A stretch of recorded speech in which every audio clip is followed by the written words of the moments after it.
Maaf, muhasabah, introspeksi diri. Mulai dari ujung kepala sampai ujung kaki. Supaya ini dicek. Terbiasa berbuat maksiat apa? Arahkan sekarang pada yang baik. Ya, kalau tidak mau misalnya antum kesulitan, data dulu anggota tubuh yang sering berinteraksi. Paling gampang sebetulnya dilatih lewat wudu. Wudu itu yang dibasuh adalah anggota tubuh yang biasa kita gunakan berinteraksi. Silahkan cek wajah. Lisan kan biasa banyak bicara. Ya kan? Kumur-kumur. Hidung ditarik sedikit, kadang-kadang mencium yang tidak baik. Telinga, wajah, ya sampai ke mata dan sebagainya. Tangan, ini sering digunakan, bahkan dimulai dari jemari. Sampai kemudian ke kaki, kepala sebelumnya. Ya, yang diusap diantaranya sampai dengan menunjukkan kepada pikiran. Itu dimuhasabah. Coba diintrospeksikan. Makanya setiap antum setelah wudu, apa doa yang dibaca?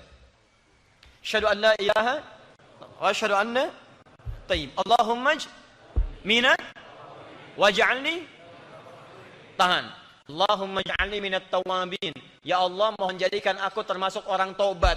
Kok bisa baru selesai wudu doanya doa taubat?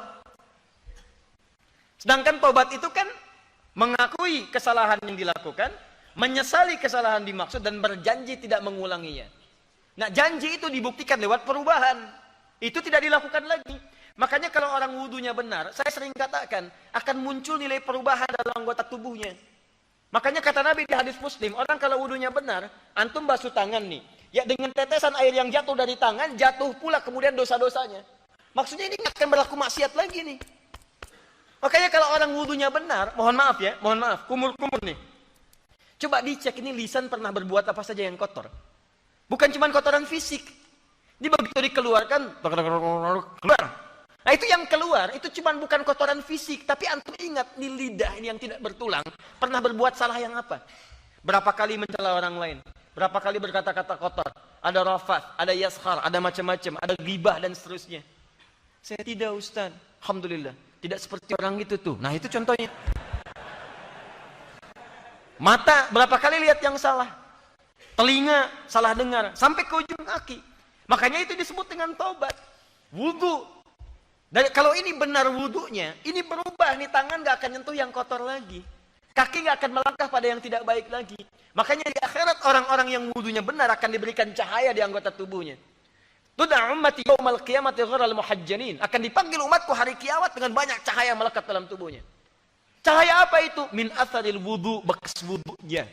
Makanya sebagian ulama mengatakan al-wudu ya mushtaq min ad-daw.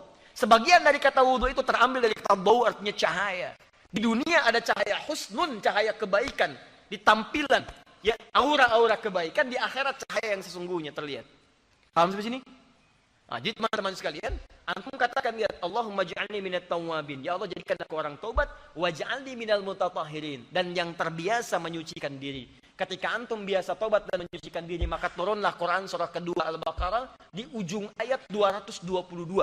Paling pertengahan.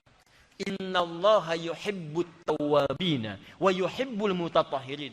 Allah mencintai orang yang terbiasa bertobat dan terbiasa menyucikan dirinya. Nah, persis di amalan dikerjakan di hari-hari ini 1 sampai 9 Dzulhijjah, begitu dikerjakan dengan benar turun cinta Allah. Didapatkanlah oleh antum cinta kuadrat dari Allah Subhanahu wa taala. Dan yang hebat, nilainya lebih daripada jihad fisabilillah. Maka saran saya, kalau sudah masuk ke 9 hari ini, coba pertama latihan paling gampang begini. Keluarkan 9 anggota tubuh dulu. Yang biasa banyak digunakan. Mata, jelas. Telinga, lisan, mulut. 1, 2, 3. Tangan, jemari khususnya. Dan sampai kemudian ke ujung kaki. Tambah plus dengan pikiran di atas. Nah, mulai setiap hari, coba antum berlatih. Misal, hari pertama saya akan jaga mata untuk melihat yang baik-baik saja. Yang tidak baik saya nggak akan lihat. Paham ya?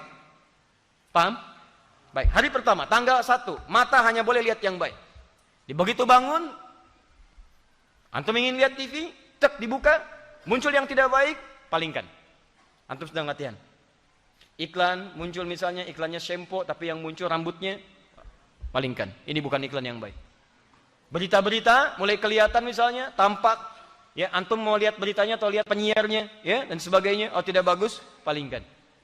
Kemudian hari kedua misalnya, awas, ini tidak mudah mata ini, Sehari ini saja berapa kali mata lihat yang salah?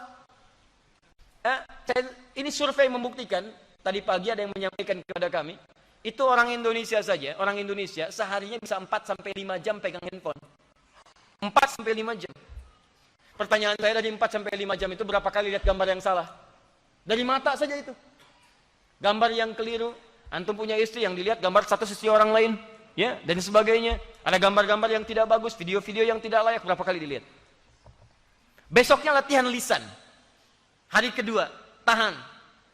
Mau bicara yang tidak bagus, tahan. Dipancing-pancing berkata kotor, tahan. Kok nggak balas? Sedang latihan. Supaya lebih baik lagi. Kalau bisa nggak usah bicara. Ada saum. Seperti Maryam saum, tidak bicara. Quran surah 19 ayat 26, paling kanan sebelah atas.